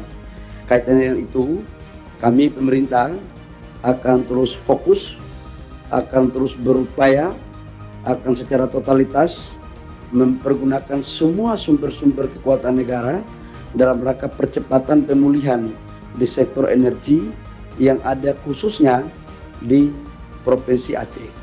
Saya yakin dan percaya bahwa pasti masih banyak kekurangan. Pasti masih terjadi hal-hal yang tidak pernah kita perkirakan terjadi di lapangan. Karena itu sebagai pemerintah juga ikut prihatin yang sedalam-dalamnya, dan kalau ada yang memang belum maksimal kita memberikan pelayanan, kami memohon maaf. Semoga apa yang dilakukan oleh teman-teman tim ini bisa menjadi bagian penting dalam rangka percepatan untuk proses pemulihan kepada saudara-saudara kita yang ada di Aceh. Selain itu, Bahlil juga mengakui masih terdapat banyak kekurangan dalam proses pemenuhan ketersediaan listrik di lokasi yang terdampak banjir dan longsor. Meski demikian, pihaknya berupaya untuk terus bekerja keras dalam mempercepat pemulihan sektor energi di wilayah terdampak khususnya di Aceh. Dari Jakarta, Serdewi Andayani, Rona Bayu, Sinpo TV melaporkan. Kita beralih informasi dari Polresta Denpasar, Bali yang mengamankan seorang pengendara sepeda motor yang nekat melakukan standing, berupaya menendang dan juga menabrak aparat yang bertugas di Simpang Pesanggerahan Benoa, Kota Denpasar, Bali. Pelaku berhasil ditangkap setelah videonya viral di media sosial. Inilah video amatir yang memperlihatkan dua pengendara sepeda motor yang ugal-ugalan dan nyaris mencelakai Polantas yang sedang bertugas di Simpang Pesanggaran Benoa, Kota Denpasar, Bali. Selain tidak mengenakan helm, pengendara tersebut malah nekat menerobos lampu merah. Pengendara motor ini juga terlihat berupaya menendang dan hampir menabrak polisi yang sedang bertugas di tengah jalan. Pasca video tersebut viral di media sosial, Satuan Lalu Lintas Polresta Denpasar mengamankan pemuda berinisial YM asal Nusa Tenggara Timur di kawasan Sanur, Kota Denpasar, Bali. Pelaku YM saat ini telah dibawa ke Polresta Denpasar untuk proses lebih lanjut. Bersangkutan bersama temannya menunggu salah satu kerabatnya yang mau berangkat ke Kalimantan. Pada saat menunggu itu, yang bersangkutan sempat minum arak bersama rekannya di sana, dan sampai di TL Pesanggaran itu yang bersangkutan kebetulan juga tidak menggunakan helm dalam keadaan mabuk, hampir menyamar seorang anggota Polantas di lokasi itu. Sekarang pelaku diamankan?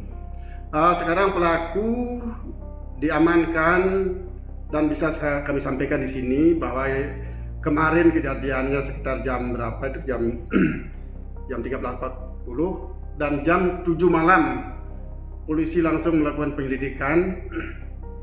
penyelidikan di sekitar area Sanur. Ternyata yang bersangkutan ditemukan di sekitar area Pasar Sindu. Baru yang bersangkutan diamankan di Polresta sampai saat ini. Pelaku berinisial YM mengaku sebelum kejadian dirinya baru datang dari Pelabuhan Benoa untuk menemui dan menunggu keluarga yang kapalnya sedang bersandar dan akan kembali berlayar menuju Kalimantan. Ketika menunggu keberangkatan kembali kapal, YM bersama kakak sepupu dan temannya meminum arak di area tersebut. Kemudian mereka berencana kembali ke rumah kos di daerah Jalan Pulau Moyo, Denpasar. YM mengaku aksi dilakukan setelah tidak bisa mengendalikan diri lantaran mabuk setelah minum arak. Pas mau standing, ya, Alasannya apa? Itu permasalahan mabok itu. Sengaja atau gimana? Sengaja itu. Melihat kondisi, pengen menghampiri, nendang gitu ya? Tegasan soalnya mati sama burung pas mabok. Iya. Gimana? Nyesal? Iya. Jangan diulang lagi. Nggak pakai helm sama melanggar lampu merah itu juga karena pengaruh alkohol. Iya, betul. Selain mengamankan pelaku, Satuan Lalu Lintas Polresta Denpasar juga mengamankan barang bukti, 1 unit sepeda motor Matic dengan nomor polisi DK3138EQ. Dari Bali, jurnalis Info TV melaporkan. Polisi berhasil menangkap seorang pria yang diduga sebagai pelaku penculikan dan pencabulan anak di bawah umur di Kabupaten Goa, Sulawesi Selatan. Pelaku merupakan residivis kasus penculikan anak dan pencurian emas. Tim Resmob Satreskrim Polres Goa menangkap SF 45 tahun, terduga pelaku penculikan dan pencabulan anak di bawah umur di Jalan Yusuf Bauti, Kecamatan Somba Opu, Kabupaten Goa, Sulawesi Selatan. Polisi yang mengenali wajah pelaku melalui rekaman CCTV tidak menunggu waktu lama saat menemukan terduga pelaku. Terduga pelaku merupakan residivis kasus penculikan anak serta pencurian emas yang sudah 3 kali keluar masuk penjara.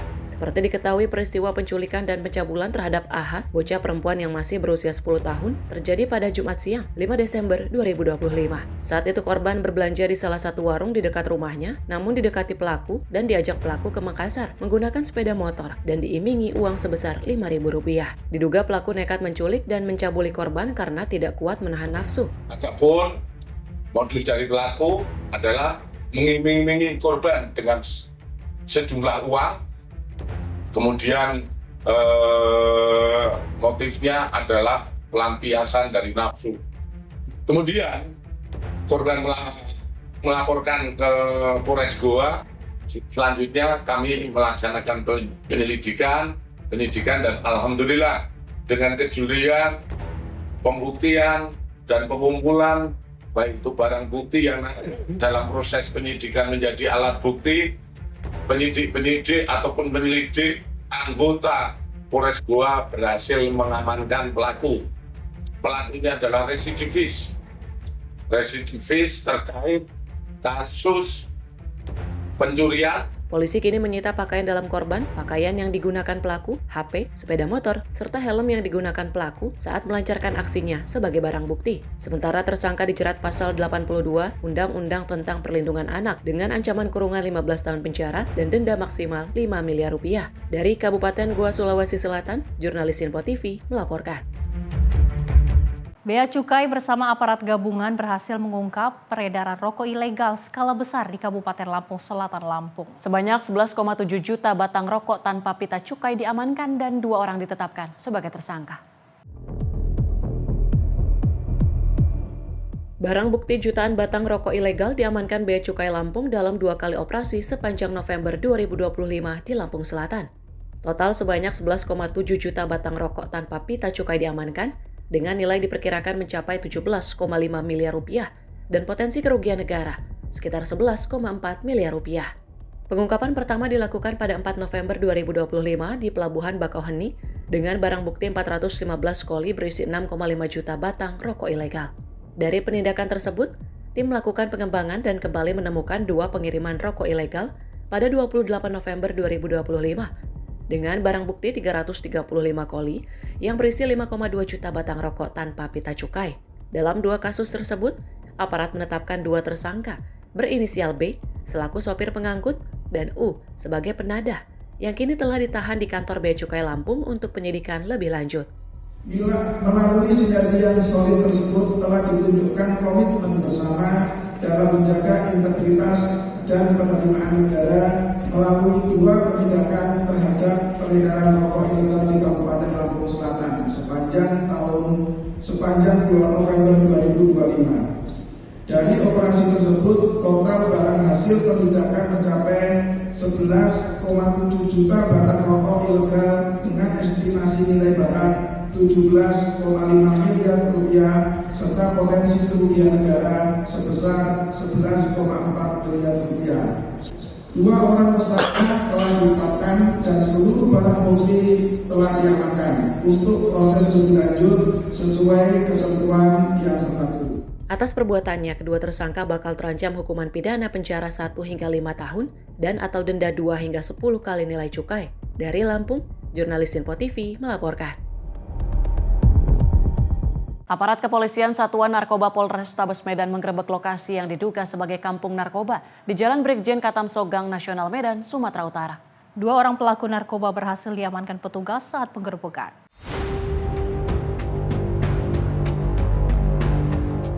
Aparat kepolisian Satuan Narkoba Polrestabes Medan ini harus melalui jalan sempit dan bebatuan untuk menuju lokasi yang diduga dijadikan lokasi peredaran narkoba. Sejumlah pelaku narkoba kocar-kacir saat mengetahui petugas datang ke lokasi mereka. Bahkan sejumlah orang yang diduga pelaku narkoba kabur dengan cara menceburkan diri ke sungai. Guna memberikan peringatan, petugas melepaskan tembakan agar para pelaku menyerahkan diri. 2 pelaku akhirnya berhasil ditangkap. 1 diantaranya merupakan seorang wanita yang diamankan saat bertransaksi narkoba. Diduga, pelaku wanita ini adalah pengedar narkoba. Beberapa paket sabu siap edar diamankan dari tangan pelaku, termasuk 1 paket daun ganja kering. Kasatgas Narkoba Polrestabes Medan, Komisaris Polisi Rafli Yusuf Nugraha, Senin 8 Desember 2025 sore mengatakan, aparat menemukan 3 barak narkoba di lokasi penggerebekan, dan ketiga barak narkoba itu kemudian dihancurkan dan dibakar agar praktik serupa tidak kembali terulang. Hasil yang kita peroleh, seperti kita lihat di belakang, ada sekitar 6 paket narkoba dalam hal ini dan berpuluhan bong beserta alat timbang dan alat-alat seperangkat digunakan penyalahgunaan narkoba. Untuk pelaku sendiri yang kami amankan pada sore ini ada 2 orang, 1 laki-laki, 1 perempuan, dan tadi sempat terjadi pengejaran maupun hal-hal represif lainnya. Beberapa berhasil melarikan diri dan akan tetap kami upayakan kejar. 2 pelaku yang ditangkap kemudian dibawa ke Polrestabes Medan untuk menjalani pemeriksaan. Sedangkan untuk pelaku yang melarikan diri, dipastikan akan dikejar, termasuk pemasok narkoba di lokasi yang digerebek. Polrestabes Medan juga akan melakukan pengawasan secara berkala dan akan melakukan penggerebekan serupa jika praktek penyalahgunaan narkoba kembali ditemukan. Dari Medan, Sumatera Utara, jurnalis Sinpo TV melaporkan.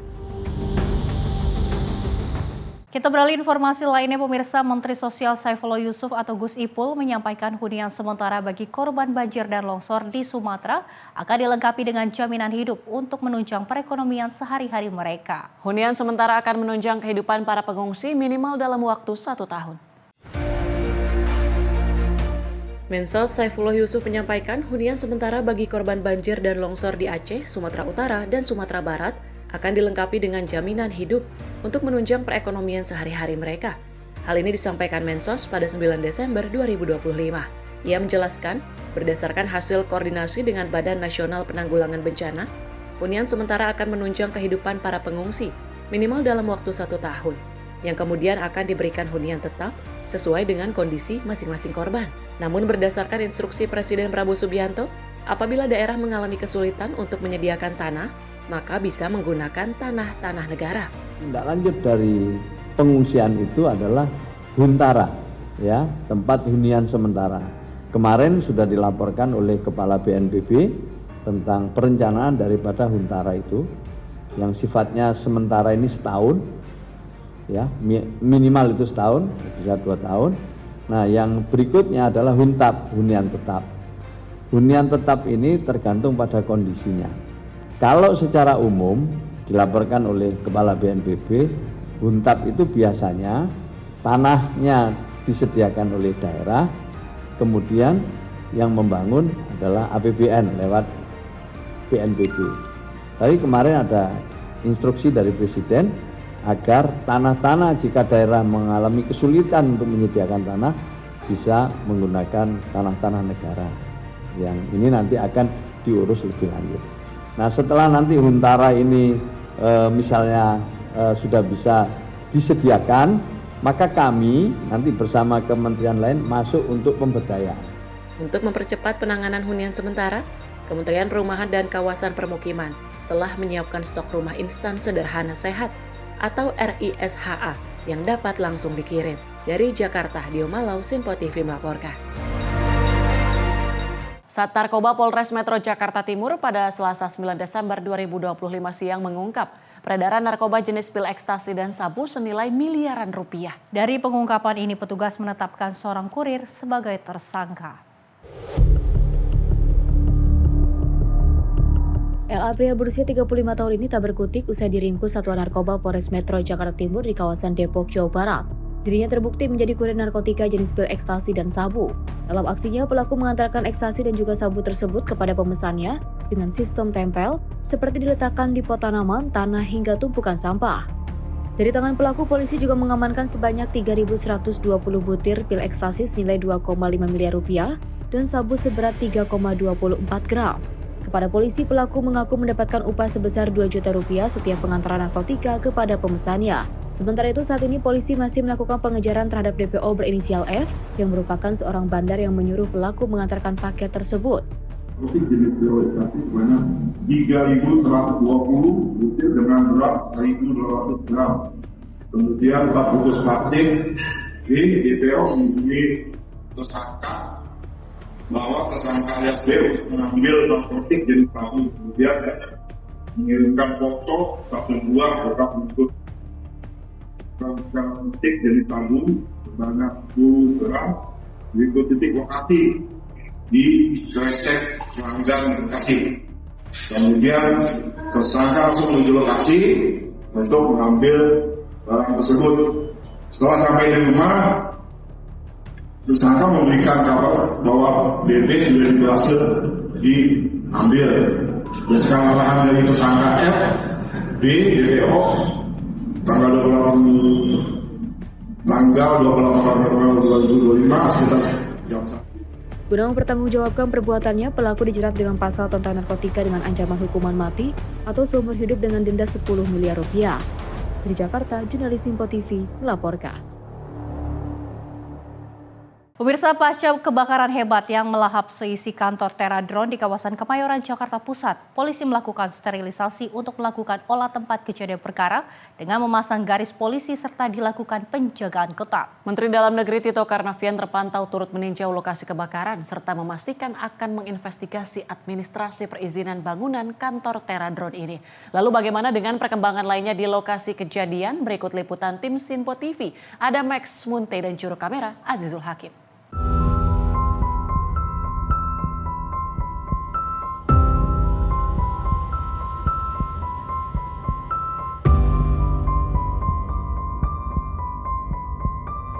Ya pemirsa, sehari setelah peristiwa bencana kebakaran yang melanda gedung Teradron yang ada di kawasan Ledjen Suprapto, Jakarta Pusat, hari ini sudah berangsur membaik, di mana memang dari lokasi ini sendiri sudah dipasangi garis kuning oleh kepolisian, di mana untuk melakukan ataupun untuk mensterilkan area-area ini untuk nantinya akan diolah TKP secara keseluruhan dari gedung ini sendiri pemirsa. Dan memang sehari setelah peristiwa kebakaran ini tadi memang ada Menteri Dalam Negeri Tito Karnavian didampingi oleh Kapolres Metro Jakarta Pusat dan juga Dinas Pemadam Kebakaran Provinsi DKI Jakarta ini meninjau gedung Teradron yang habis dilalap si jago merah pada Selasa kemarin, di mana memang secara administratif ini dari Menteri Dalam Negeri Tito Karnavian menyoroti adanya hal yang sangat disoroti, di mana memang adanya tadi, kalau kami mencatat pemirsa, dari Tito Karnavian sendiri ini melihat adanya sistem administrasi yang nantinya akan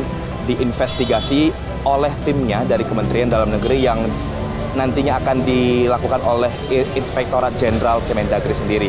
Dan jika pemirsa saya dapat menggambarkan kepada Anda memang bagaimana situasi yang ada saat ini, memang tadi dari Menteri Dalam Negeri Tito Karnavian dan juga didampingi oleh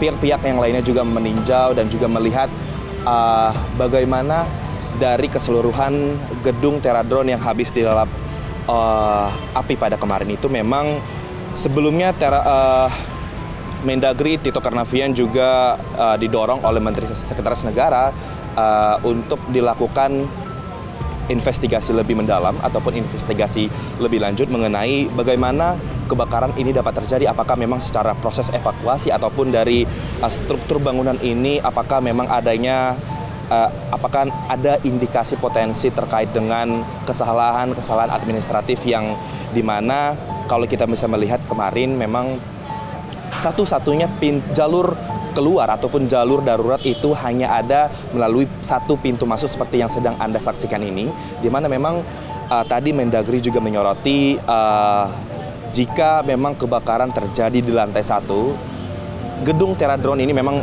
sebelumnya ada sebanyak 6 lantai, ini lantai 2, 3, 4, 5, 6 dan juga rooftop ini tidak dapat turun begitu pemirsa, karena memang secara struktur ini memang jalur keluar satu-satunya hanya ada di depan seperti yang sedang Anda saksikan sendiri. Kalau tadi kita bisa juga melihat memang dari Kapolres Metro Jakarta Pusat tadi juga menyoroti memang untuk olah TKP sejauh ini yang masih dilakukan proses pengembangan adalah memang sudah diperiksa sebanyak 7 saksi, di mana 6 diantaranya merupakan karyawan dari Teradron dan juga 1 masyarakat lingkungan yang menjadi saksi mata atas insiden kebakaran Selasa kemarin, di mana memang pemeriksaan ini untuk mengutip apakah nantinya memang adanya unsur-unsur kesengajaan begitu atau memang adanya hal-hal teknis lainnya memang dan tidak dapat dipungkiri oleh manajemen yang ada di lokasi kebakaran. Dan juga terkait dengan pemeriksaan juga ini tadi selain 7 orang nantinya juga dari Polda Metro Jaya nantinya akan turut memeriksa pihak manajemen dari Teradron untuk nantinya akan menganalisis mekanisme apakah disediakannya jalur-jalur pencegahan ataupun jalur darurat yang mana itu sesuai dengan apa yang disampaikan oleh Menteri Dalam Negeri Tito Karnavian mengenai mekanisme pencegahan dari kebakaran yang ada di gedung ini sendiri pemirsa.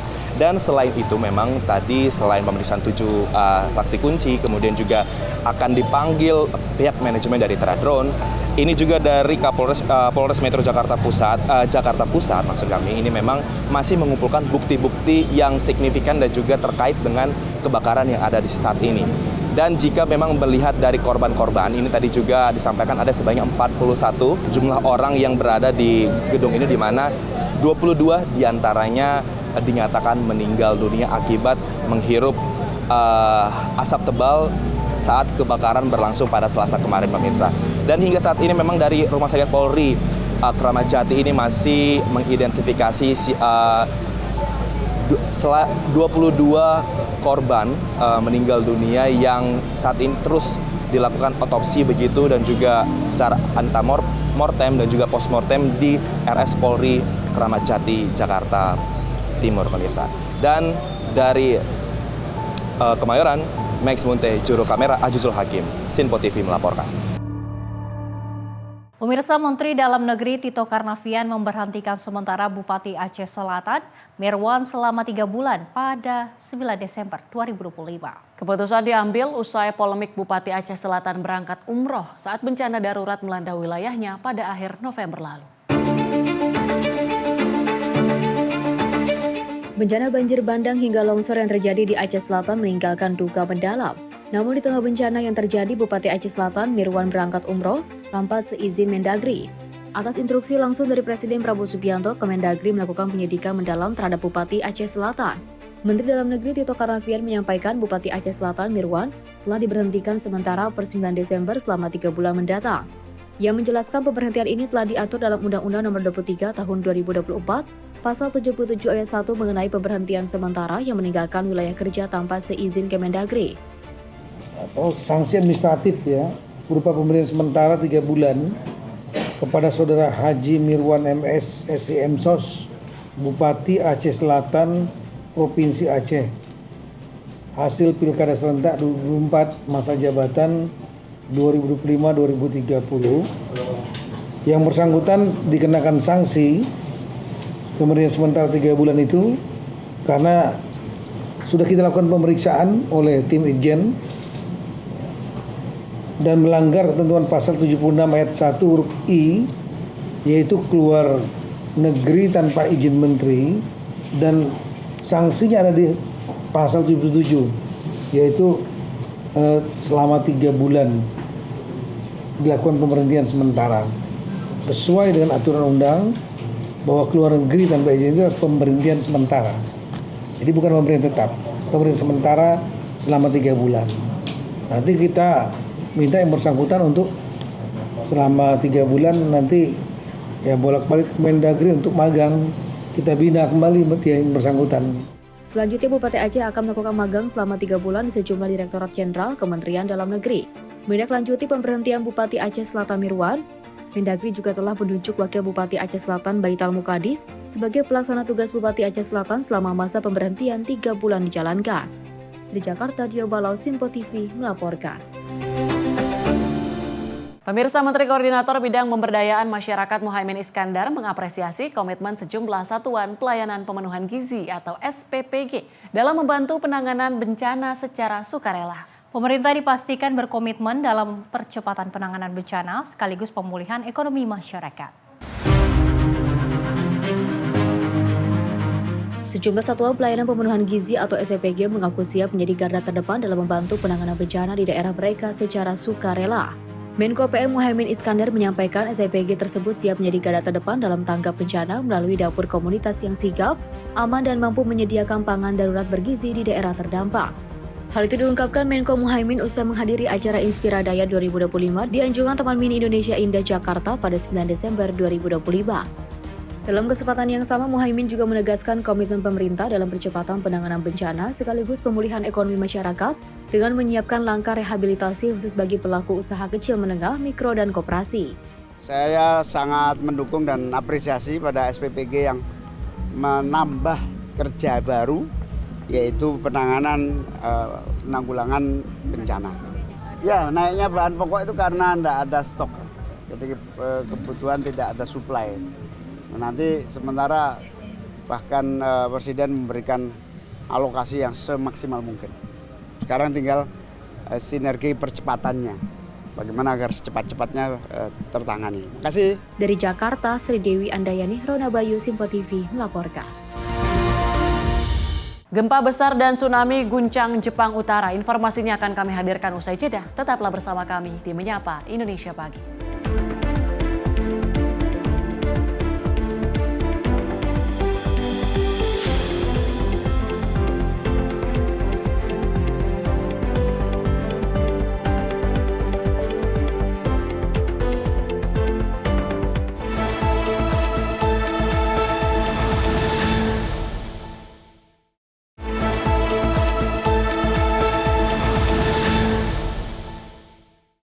Terima kasih pemirsa, Anda kembali menyaksikan Menyapa Indonesia Pagi. Informasi kami lanjutkan.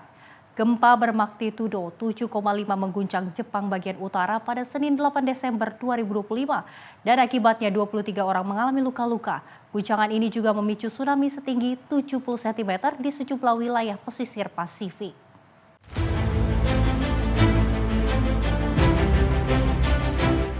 Gempa terjadi sekitar pukul 23.15 waktu setempat di Laut Pasifik, sekitar 80 km dari pantai Aomori, prefektur paling utara di Pulau Honshu. Warga di Hachinohe melaporkan getaran sangat kuat. Tsunami setinggi 70 cm terukur di Pelabuhan Kuji di Iwate, sementara gelombang 50 cm terjadi di sejumlah kota lain. Badan Meteorologi Jepang awalnya mengeluarkan peringatan tsunami hingga 3 meter, namun kemudian menurunkannya menjadi advisory. Sebanyak 23 orang terluka, 1 diantaranya serius. Banyak korban terkena benda jatuh. Otoritas melaporkan sekitar 800 rumah mengalami padam listrik. Jalur kereta cepat Shinkansen dan beberapa lokal lain dihentikan sementara. Fasilitas pembangkit nuklir di wilayah itu melakukan pemeriksaan keselamatan. Di pabrik pengolahan bahan bakar nuklir Rokasho, sekitar 450 liter air dilaporkan tumpah dari area penyimpanan bahan bakar bekas. Namun otoritas menegaskan kondisi masih aman. Sekitar 480 orang mengungsi di pangkalan udara Hachinohe dan 18 helikopter diterjunkan untuk penilaian kerusakan. Di Hokkaido, sekitar 200 penumpang terdampak penutupan Bandara New Chitos. Badan Meteorologi Jepang mengingatkan adanya potensi gempa susulan dalam beberapa hari ke depan. Risiko gempa magnitudo 8 di sepanjang pantai timur laut disebut meningkat. Warga di 182 municipality diminta siaga dan memeriksa kesiapan darurat mereka. Perdana Menteri Sanae Takaichi menegaskan bahwa pemerintah sedang melakukan pemeriksaan cepat atas kerusakan dan meminta warga segera mengungsi jika merasakan gempa susulan. Tim redaksi Simpo TV melaporkan. Pemirsa, ketegangan di perbatasan Israel-Lebanon kembali memanas di tengah situasi yang belum stabil. Wilayah perbatasan seperti Metula masih berjuang memulihkan kehidupan setelah 2 tahun konflik berdarah. Banyak warga yang telah kembali namun hidup dalam ketakutan.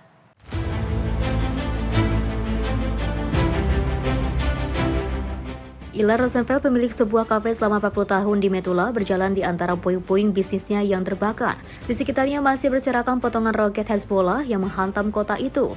Suara retakan puing dan sisa perabotan yang hancur menjadi pengingat kehilangannya. Hanya setengah dari 1.700 warga Metula yang telah pulang, namun banyak antara mereka menemukan rumah yang rusak parah. Pemerintah daerah menyebut 60% hunian di kota itu mengalami kerusakan akibat serangan roket. Meski pemerintah terus mendorong warga untuk kembali, situasi keamanan tidak stabil.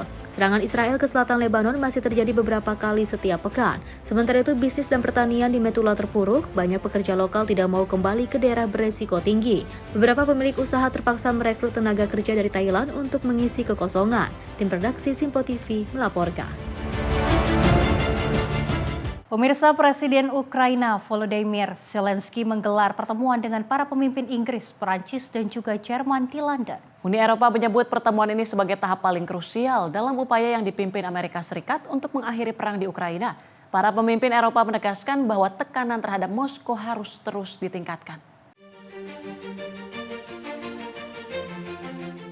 Perdana Menteri Inggris Keir Starmer menggelar pembicaraan selama sekitar 2 jam di Downing Street, didampingi oleh Presiden Prancis Emmanuel Macron dan juga Kanselir Jerman Friedrich Merz. Kehadiran 3 pemimpin utama Eropa itu menunjukkan dukungan untuk Ukraina tidak boleh kendor di tengah meningkatnya ketidaksabaran Presiden Amerika Serikat Donald Trump. Dalam pernyataannya, Starmer menyampaikan bahwa semua pemimpin sepakat untuk terus meningkatkan bantuan militer dan tekanan ekonomi terhadap Presiden Vladimir Putin. Ia menyebut situasi ini sebagai momen kritis dalam proses menuju akhir perang. Starmer dan juga Macron juga menegaskan pentingnya peran Eropa untuk melengkapi rencana damai. Kantor Macron mengatakan sesi ini memungkinkan Eropa mengkoordinasikan kontribusi mereka agar rencana Amerika Serikat menjadi lebih kokoh. Zelensky dalam sesi tanya jawab melalui WhatsApp mengungkapkan bahwa versi baru rencana damai Amerika Serikat telah dikurangi menjadi 20 poin dari sebelumnya 28. Ia menegaskan ada poin-poin anti Ukraina yang telah dihapuskan. Terkait jaminan keamanan, Zelensky menyampaikan pertanyaan besar masih harus dijawab. Di antaranya, apa yang terjadi jika Rusia menyerang lagi setelah perang usai dan sejauh mana minta Eropa dan Amerika siap untuk turun tangan. Sementara itu, Trump terlihat frustasi dalam komentarnya pada Minggu malam. Ia menuduh Zelensky belum membaca rencana. Namun Zelensky menegaskan bahwa Trump tetap ingin mengakhiri perang meski memiliki visi sendiri. Merz menegaskan keraguannya atas beberapa detail rencana Amerika Serikat yang perlu dibahas lebih lanjut.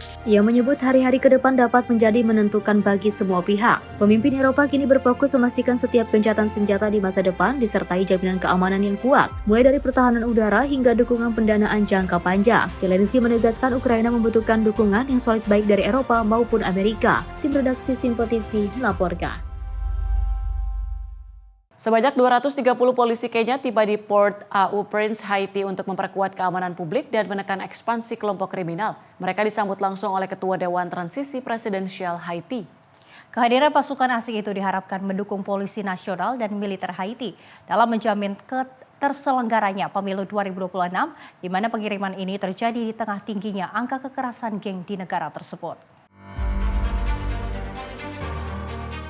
Sebanyak 230 polisi Kenya mendarat di ibu kota Haiti, Port au Prince, pada Senin 8 Desember 2025. Pasukan ini dikirim untuk memperkuat keamanan publik dan menahan perluasan geng bersenjata yang selama ini menguasai sejumlah wilayah. Ketua Dewan Transisi Presidensial Laurent Sensor menyambut kedatangan mereka dalam sebuah upacara resmi. Sensor menegaskan bahwa Haiti membutuhkan dukungan internasional untuk memulihkan keamanan demi menjalankan pemilu 2026. Ia juga berjanji akan memberikan hasil nyata terkait perbaikan situasi keamanan. Bersamaan dengan kehadiran pasukan baru, sebanyak 100 polisi asal Kenya lainnya telah menuntaskan misi mereka dan kembali ke tanah air. Sensor mengucapkan terima kasih atas pengabdian mereka dan menyatakan bahwa Haiti tidak akan melupakan jasa mereka. Penguatan keamanan ini berlangsung di tengah rencana pembentukan pasukan khusus penindasan geng atau Gang Repression Force yang ditargetkan memiliki 5.500 personil. Menurut PBB, kehadiran GRF diperkirakan akan mengurangi pengaruh geng secara signifikan dan dalam 1 tahun meningkatkan kondisi hidup warga. Sementara itu, Perdana Menteri Alex Didier Fils-Aimé bertolak ke luar negeri untuk menghadiri menghadiri konferensi internasional negara penyumbang yang membahas persiapan pembentukan GRF. Sepanjang 2024, kekerasan geng di Haiti dilaporkan menyebabkan sedikitnya 5.600 korban tewas, lebih dari 2.200 luka-luka, 1.494 orang diculik, dan lebih dari 1 juta warga mengungsi di dalam negeri. Antara April hingga Juni 2025 terjadi 1.520 pembunuhan dan 600 lebih korban luka. Tim redaksi Simpo TV melaporkan. Pemirsa, Satgas Yonzipur 1 Dira Dharma mulai memasang jembatan Bailey di Desa Garoga, Tapanuli Selatan. Pemasangan ini dilakukan untuk memulihkan akses antara Tapanuli Selatan dan Tapanuli Tengah setelah jembatan sebelumnya putus diterjang banjir bandang. Satgas Yonzipur 1 Dira Dharma mulai melakukan pemasangan jembatan Bailey di Desa Garoga, Tapanuli Selatan. Pembangunan jembatan darurat ini dilakukan setelah akses penghubung antar kabupaten terputus akibat banjir bandang yang terjadi beberapa waktu yang lalu. Putusnya jembatan lama membuat mobilitas warga dan distribusi bantuan terhenti total. Guna untuk mempercepat pemulihan, TNI juga mengerahkan personil TNI serta alat berat seperti kren dan ekskavator untuk menata komponen jembatan dan memperkuat fondasi. Jembatan Bailey yang dipasang memiliki panjang 33 meter, lebar 3,05 meter dengan kapasitas beban hingga 35 ton. Sebanyak 2 personil Yonzipur 1 Dira Dharma diterjunkan dalam pekerjaan konstruksi yang dikebut. Tim redaksi Simpo TV melaporkan. Indonesia dan Pakistan kembali memperkuat hubungan bilateral melalui pembahasan kerjasama strategis di sektor perdagangan. Pertemuan Presiden Prabowo Subianto dan PM Shehbaz Syarif menjadi momentum penting bagi kedua negara.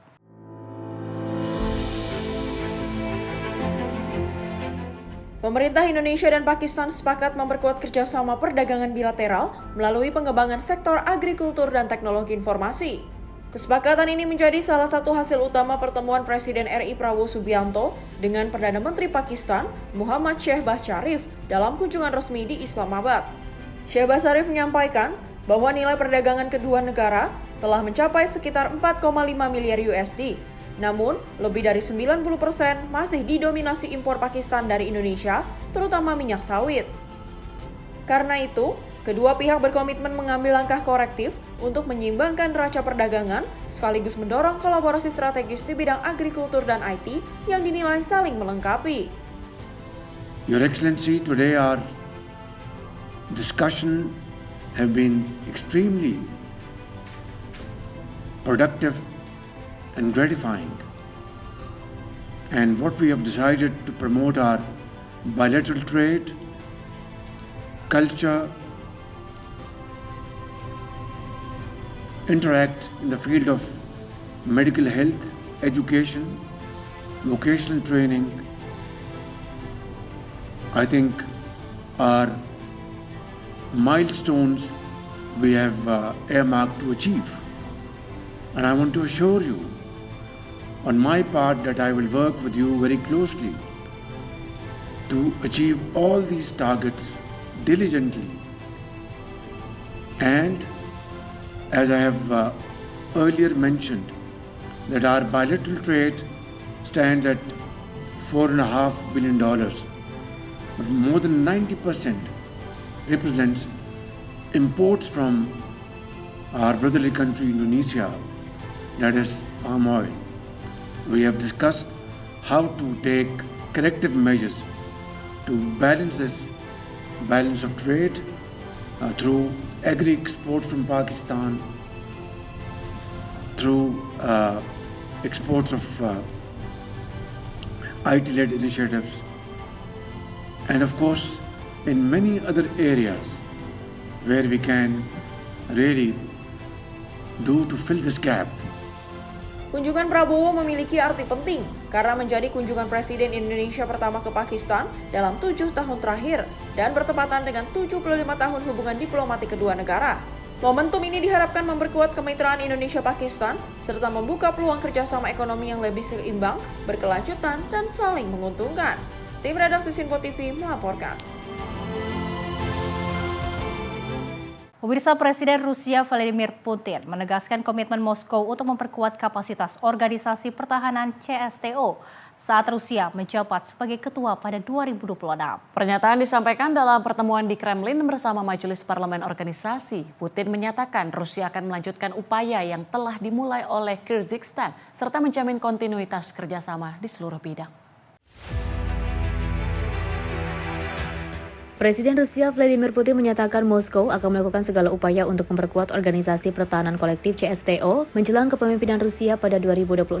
Dalam pertemuan dengan anggota Majelis Parlemen CSTO di Kremlin pada Senin 8 Desember 2025, Putin menegaskan bahwa pentingnya menjaga kontinuitas dari program yang sudah dijalankan Kyrgyzstan sebagai ketua sebelumnya. Putin menyampaikan bahwa perhatian utama adalah penguatan kapasitas pertahanan dan koordinasi kebijakan bersama di sektor militer seluruh negara anggota. Ketua Majelis Parlemen CSTO, Vyacheslav Volodin melaporkan kepada Putin bahwa dasar hukum kerja organisasi saat ini terdiri dari 104 dokumen resmi. Ia menambahkan dalam 5 tahun terakhir sebanyak 35 akta hukum dan undang-undang model telah diadopsi dan untuk periode 5 tahun mendatang direncanakan penerbitan 45 akta model baru. Menurut layanan pers Duma negara Rusia, perwakilan dari Belarus, Kazakhstan, dan Tajikistan juga mengikuti pertemuan tersebut. Layanan pers menjelaskan bahwa agenda mencakup koordinasi peraturan perundang-undangan antar negara anggota, penanggulangan tantangan dan ancaman di wilayah tanggung jawab CSTO, serta pembahasan pernyataan draft majelis terkait penguatan keamanan internasional. Tim redaksi Simpo TV melaporkan. Sebuah deretan pegunungan di Anshun, Guizhou, China kini diselimuti panel surya raksasa. Instalasi fotovoltaik itu menghadirkan pemandangan bak zirah biru gelap di atas dataran tinggi. Proyek yang disebut sebagai yang terbesar di China itu tidak hanya mengubah lanskap, namun juga membuka sumber pendapatan baru bagi warga setempat. Inilah rekaman yang memperlihatkan deretan panel surya dalam skala masif menutupi pegunungan di Provinsi Guizhou, China Selatan. Puluhan juta panel surya terpasang di atas kawasan berkontur terjal dengan jalan yang melingkar di antara instalasi berteknologi tinggi ini. Wilayah Guizhou yang juga dikenal di pergunungan dan sulit untuk pertanian konvensional dinilai ideal untuk memanfaatkan paparan matahari di dataran tinggi. Dari dekat terdapat jalur-jalur untuk berjalan di antara panel. Pemerintah menyebut proyek ini sebagai salah satu proyek fotovoltaik tunggal terbesar di China dan juga pertama di Provinsi Guizhou. Proyek ini membawa perubahan pada bentang alam serta pada sumber penghidupan warga. Seorang perwakilan desa, Miss Lee, juga menjelaskan bahwa proyek Guanling menjadi yang pertama dan terbesar di Provinsi Guizhou. Ia menyebut sedikitnya 4 kecamatan terlibat dalam pembangunannya. Menurutnya manfaat paling nyata adalah pendapatan sewa lahan bagi warga, mengingat lahan berbatu di daerah itu memiliki hasil panen yang rendah. Instalasi panel surya juga membuka lapangan kerja baru untuk pemasangan, perawatan hingga pengawasan panel. Warga lain mengungkapkan bahwa panel-panel itu terpasang hingga di sepanjang jalan raya dan melintasi 4 wilayah desa. Mereka menegaskan bahwa ketinggian wilayah dan paparan cahaya matahari yang melimpah menjadi keunggulan Guizhou untuk pembangunan energi surya. Lahan berbatu yang dahulunya menghasilkan panen rendah kini menjadi bagian dari transformasi energi terbarukan dan sinar matahari berubah menjadi listrik, memberikan sumber pendapatan baru bagi warga. Tim redaksi Simpo TV melaporkan. Dan pemirsa, informasi tadi sekaligus menutup perjumpaan kita pada Menyapa Indonesia pagi kali ini. Saya Louis Ayu. Dan saya Tiara Dianti mewakili seluruh kerabat kerja yang bertugas. Pamit undur diri. Terima kasih dan sampai jumpa.